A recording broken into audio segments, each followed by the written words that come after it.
सुबह के 5 बजे थे। अभी अंधेरा पूरी तरह गया नहीं था, लेकिन कस्बे की गलियों में हलचल शुरू हो चुकी थी। कहीं दूध वाले की साइकिल की घंटी बज रही थी, तो कहीं चाय की दुकान पर केतली चढ़ चुकी थी। इसी कस्बे के आखिरी छोर पर एक पुराना सा मकान था, ईंटों का, बिना पुताई के। उसी मकान के एक छोटे से कमरे में अमन की नींद टूटी। मोबाइल की स्क्रीन पर समय चमक रहा था, सुबह के 5:02। अमन ने गहरी सांस ली और छत की ओर देखने लगा। छत पर पुराने पंखे की आवाज उसके विचारों से भी ज्यादा भारी लग रही थी। आज भी वही दिन, वही संघर्ष, उसने मन ही मन कहा। अमन की उम्र 22 साल थी। चेहरे पर मासूमियत थी, लेकिन आंखों में जिम्मेदारी का बोझ साफ दिखता था। वो कोई बड़ा आदमी नहीं था, नहीं उसके पास कोई बड़ी पहचान थी। वो बस एक आम लड़का था, मध्यम वर्ग से भी नीचे, जिसे जिंदगी ने बहुत जल्दी बड़ा बना दिया था। बिस्तर से उठते ही उसने पास रखी कुर्सी पर टंगे कपड़ों को देखा। वही हल्की नीली शर्ट, जो अब कई जगह से घिस चुकी थी। उसी वक्त पास वाले कमरे से माँ की आवाज आई, अमन, उठ गया क्या? देर हो जाएगी। हाँ माँ, उठ गया, अमन ने जवाब दिया। माँ, शारदा देवी, घर की रीढ़ थीं। पिता के जाने के बाद वही थी जिन्होंने इस घर को संभाला था। अमन के पिता, रघुवीर, कभी इस कस्बे के जाने माने मैकेनिक हुआ करते थे। मेहनती, ईमानदार और सबकी मदद करने वाले। लेकिन एक सड़क हादसे ने सब कुछ बदल दिया। पिता चले गए और उनके साथ ही घर की आर्थिक स्थिरता भी।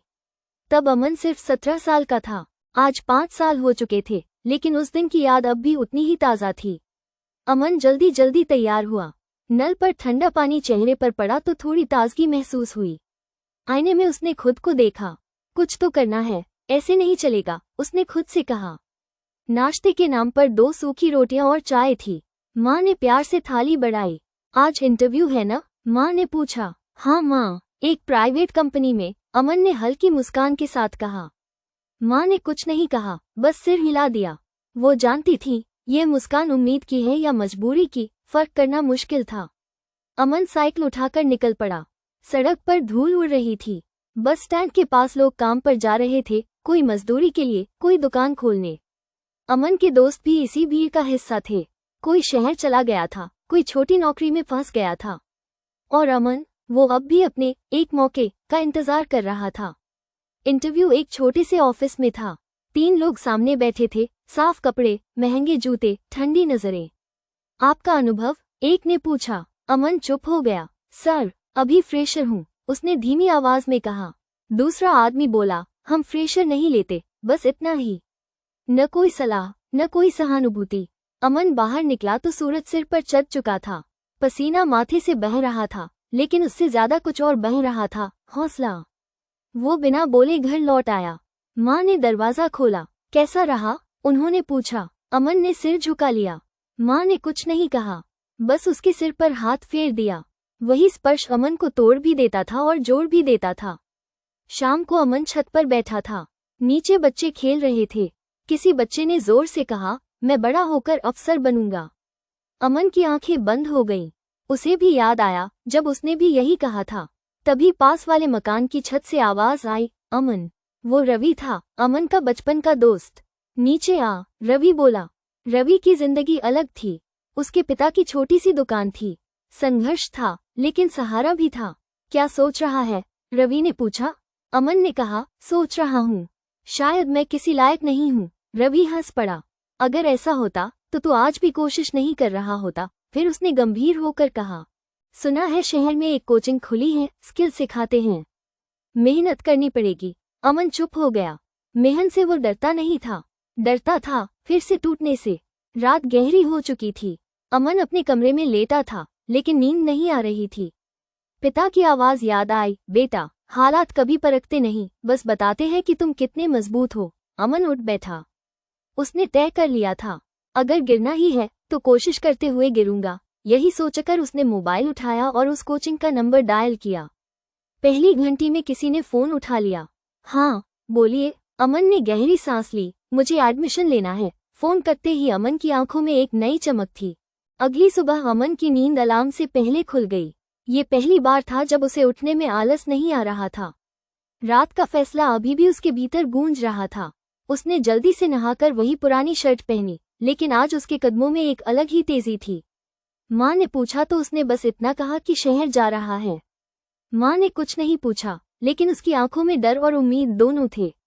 बस में बैठते समय अमन ने खिड़की से बाहर देखा। कस्बा पीछे छूट रहा था और शहर सामने आ रहा था। ऊंची इमारतें, तेज रफ्तार जिंदगी और अनजान चेहरे, सब कुछ उसे डरावना भी लग रहा था और आकर्षक भी। कोचिंग सेंटर एक पुराने से कमर्शियल कॉम्प्लेक्स की तीसरी मंजिल पर था। दीवारों पर मोटिवेशनल पोस्टर लगे थे, लेकिन हकीकत उनसे कहीं ज्यादा सख्त थी। क्लास में बैठे ज्यादातर लड़के लड़कियां उससे ज्यादा कॉन्फिडेंट लग रहे थे। कोई अंग्रेजी में बात कर रहा था, कोई लैपटॉप खोलकर बैठा था। अमन चुपचाप आखिरी बेंच पर बैठ गया। जब टीचर ने सवाल पूछा तो उसका जवाब पता होते हुए भी वो हाथ नहीं उठा पाया। उसे पहली बार महसूस हुआ कि मेहनत के साथ साथ आत्मविश्वास भी जरूरी होता है। दिन बीतने लगे। सुबह कोचिंग, दोपहर में छोटी मोटी मजदूरी और रात में पढ़ाई। अमन का जीवन एक मशीन जैसा हो गया था। शरीर थक जाता था, लेकिन दिमाग जागा रहता था। कई बार उसे लगता था कि यह सब बेकार है, वो कभी उन लोगों की बराबरी नहीं कर पाएगा जो पहले से आगे हैं। लेकिन हर बार माँ का चेहरा उसकी आंखों के सामने आ जाता। एक दिन क्लास के बाद एक लड़के ने उसका मजाक उड़ाया। बोला कि गांव से आए लोग शहर में सिर्फ सपने ही देखते हैं। अमन ने कुछ नहीं कहा, लेकिन वो बात उसके दिल में चुभ गई।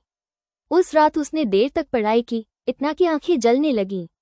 उसे समझ आ गया था कि जवाब शब्दों से नहीं, काम से देना होगा। पहला टेस्ट हुआ और नतीजा आया। अमन पास तो हो गया, लेकिन औसत नंबरों से। कुछ लोग खुश थे, कुछ निराश। अमन चुप था। टीचर ने उसकी कॉपी देखते हुए कहा, तू धीमा है लेकिन ईमानदार है। अगर रुका नहीं तो आगे जाएगा। ये पहली बार था जब किसी ने उसकी मेहनत को पहचाना था। उस शाम अमन देर तक बस स्टैंड पर बैठा रहा। शहर की रोशनी चमक रही थी, लेकिन उसके भीतर अभी भी अंधेरा था। फिर भी उस अंधेरे में अब एक छोटी सी लौ जल चुकी थी। वो जानता था कि रास्ता लंबा है, मुश्किल है, लेकिन अब वो पीछे नहीं हटेगा। घर लौटते समय उसने माँ को फोन किया और बस इतना कहा, माँ, आज लगा कि मैं गलत जगह नहीं आया हूँ। माँ की आवाज कांप गई। शायद पहली बार उन्हें भी भरोसा हुआ कि उनका बेटा सच में कुछ बदलने की कोशिश कर रहा है। रात को सोने से पहले अमन ने अपनी डायरी में लिखा, आज हार नहीं मानी। शायद यही शुरुआत है। डायरी बंद करते हुए उसे एहसास हुआ कि संघर्ष अब भी खामोश है, लेकिन वह अकेला नहीं है। उसके भीतर कुछ जाग चुका था, जो अब सोने वाला नहीं था। अमन की जिंदगी अब पूरी तरह एक तय लय में चलने लगी थी। सुबह अंधेरे में उठना, बस पकड़ना, कोचिंग पहुंचना और फिर दिन ढलते ही काम की तलाश में भटकना, ये सब अब उसकी आदत बन चुका था। शरीर अक्सर जवाब देने लगता, लेकिन मन उसे हर बार खींचकर आगे ले जाता। कई बार वो शीशे में खुद को देखता और सोचता कि यह वही लड़का है या कोई और, जो चुपचाप दर्द सहना सीख गया है। एक दिन कोचिंग में अचानक घोषणा हुई कि कुछ कंपनियां प्लेसमेंट के लिए आने वाली हैं। क्लास में हलचल मच गई। सबके चेहरे पर उम्मीद और डर साथ साथ तैर रहे थे। अमन भी चुप था, लेकिन उसके दिल की धड़कन तेज हो गई थी। उसे पता था कि यह मौका आसान नहीं होगा। प्रतियोगिता कड़ी थी और उसकी अंग्रेजी अब भी उतनी मजबूत नहीं थी। उसने तैयारी और तेज कर दी। रातें और छोटी लगने लगीं। कई बार नींद किताब के पन्नों पर गिर जाती। काम पर भी गलतियां होने लगीं, जिसके कारण मालिक ने एक दिन उसे डांट दिया। उस रात अमन बहुत देर तक छत पर बैठा रहा। नीचे शहर की आवाजें थीं, लेकिन उसके भीतर एक अजीब सा सन्नाटा था। उसे पहली बार लगा कि शायद वो खुद से ज्यादा बोझ उठा रहा है। प्लेसमेंट का दिन आया। अमन ने वही पुरानी शर्ट पहनी, लेकिन उसे अच्छे से प्रेस किया था। आईने में उसने खुद से कहा कि चाहे जो हो, वो डरकर पीछे नहीं हटेगा। जब उसका नंबर आया तो कमरे में बैठे लोग उसे वैसे ही लगे जैसे पहले इंटरव्यू में लगे थे। ठंडी नजरें, कम शब्द। सवाल पूछे गए, कुछ के जवाब सही थे, कुछ अधूरे। बीच में उसकी आवाज लड़खड़ा गई, लेकिन उसने बोलना बंद नहीं किया। इंटरव्यू के बाद वो बाहर आकर सीढ़ियों पर बैठ गया। उसे नहीं पता था कि उसने कैसा किया है।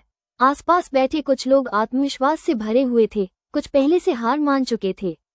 अमन न जीत के बारे में सोच रहा था, न हार के। वो बस थका हुआ था, शरीर से भी और मन से भी। शाम को रिजल्ट लिस्ट लगी। अमन का नाम पहली सूची में नहीं था। वो कुछ पल वहीं खड़ा रहा, फिर चुपचाप बाहर निकल आया। रास्ते में उसने माँ को फोन नहीं किया। उसे समझ नहीं आ रहा था कि क्या कहे।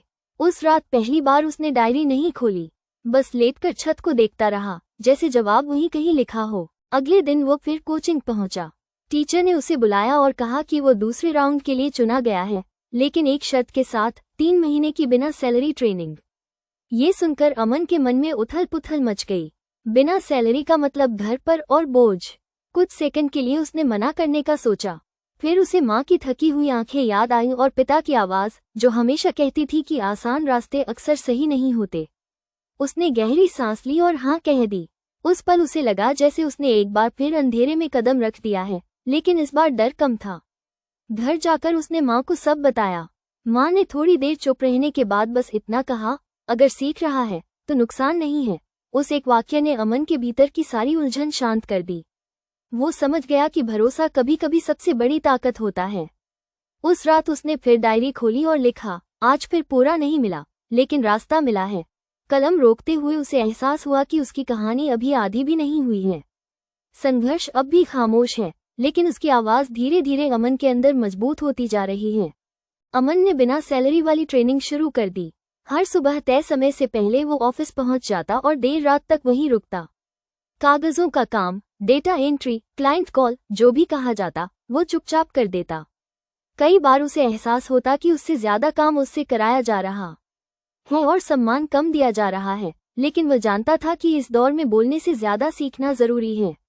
ऑफिस में कुछ लोग ऐसे थे जो उसे सिर्फ एक ट्रेनिंग स्टूडेंट समझते थे। बातें करते समय उसकी मौजूदगी को नजरअंदाज कर देते, कभी कभी हल्की हंसी भी उड़ाते। एक सीनियर ने एक दिन सबके सामने कहा कि बिना सिफारिश के यहाँ टिकना आसान नहीं होता। उस वाक्य ने अमन को अंदर तक हिला दिया, लेकिन उसने चेहरे पर कुछ नहीं आने दिया। धीरे धीरे अमन ने काम समझना शुरू कर दिया। जो चीजें पहले मुश्किल लगती थी अब सहज हो रही थी। एक दिन अचानक एक प्रोजेक्ट में गड़बड़ी हो गई और सब एक दूसरे पर दोष डालने लगे। अमन ने चुपचाप फाइल देखी और गलती पकड़ ली। उसने बिना नाम लिए सीनियर को बताया। समस्या हल हो गई, लेकिन क्रेडिट किसी और को मिल गया।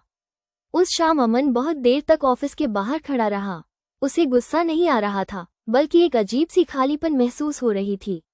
उसे लगा कि मेहनत करने के बाद भी अगर पहचान न मिले तो क्या सच में आगे बढ़ा जा सकता है। उसी रात उसने पहली बार खुद से पूछा कि क्या वो सही जगह पर है। अगले हफ्ते एक और प्रोजेक्ट आया। इस बार भी अमन ने पूरी जान लगा दी। क्लाइंट मीटिंग में जब सवाल आए तो जवाब देने वाला वही था, लेकिन रिपोर्ट पर किसी और का नाम था। उसे समझ आ गया कि मेहनत अकेले काफी नहीं होती, अपनी आवाज उठाना भी सीखना पड़ता है। एक शाम ऑफिस से लौटते समय उसे पता चला कि ट्रेनिंग में आए 2 लोगों को निकाल दिया गया है, बिना वजह, बिना नोटिस। ये खबर सुनकर अमन को झटका लगा। उसे पहली बार नौकरी से ज्यादा अपनी असुरक्षा दिखने लगी। वो पूरी रात सो नहीं पाया।